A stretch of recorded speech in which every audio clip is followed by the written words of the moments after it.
This is an Excel spreadsheet that has been set up to help you plan buying a house.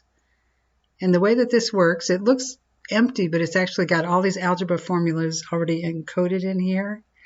And they are set up to do all the algebra for you so that you can use algebra without having to do the algebra.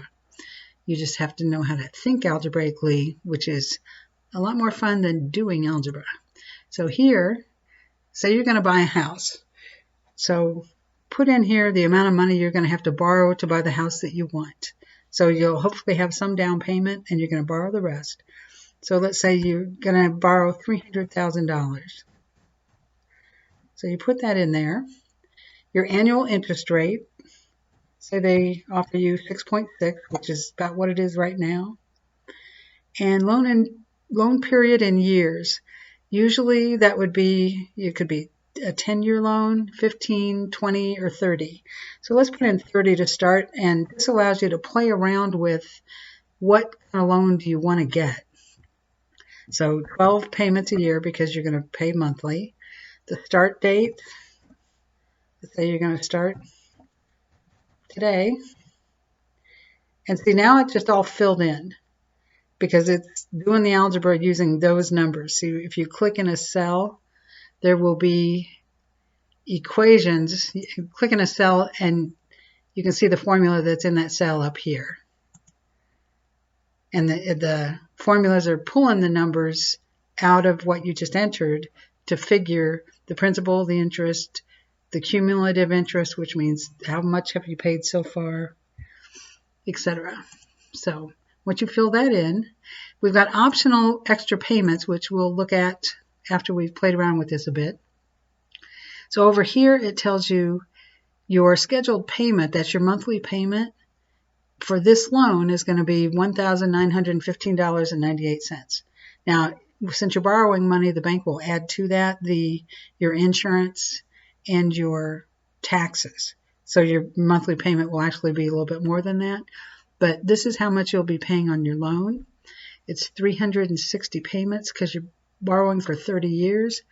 Your total interest that you pay under these parameters, you're going to pay $389,000 in interest.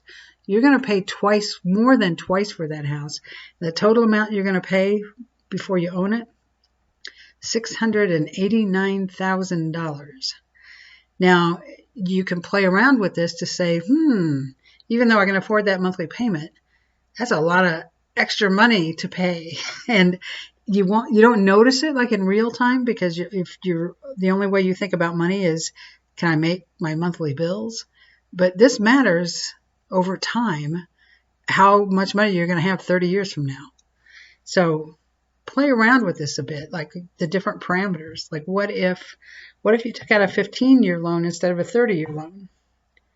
Well, now your monthly payments are $2,629, but you're paying $200,000 less than you were going to pay on the 30-year loan. So you can play around with this to understand how much these different parameters matter. Now, another thing you can do, if you say, I don't know that I'll always be able to pay this monthly payment, even though I don't want to pay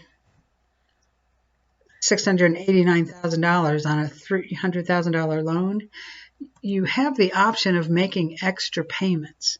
You don't have to make the extra payments, but you can. And your extra payments can go towards the principal. So let's say you're going to take out the 30-year loan just to be safe, but you think you can make an extra $500 principal payment every month.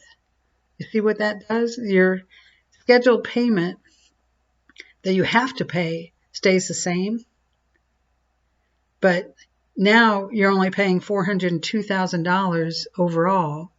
You've cut the length of the loan because that $500 gets credited to the principal. You have to write principal only when you make those extra payments.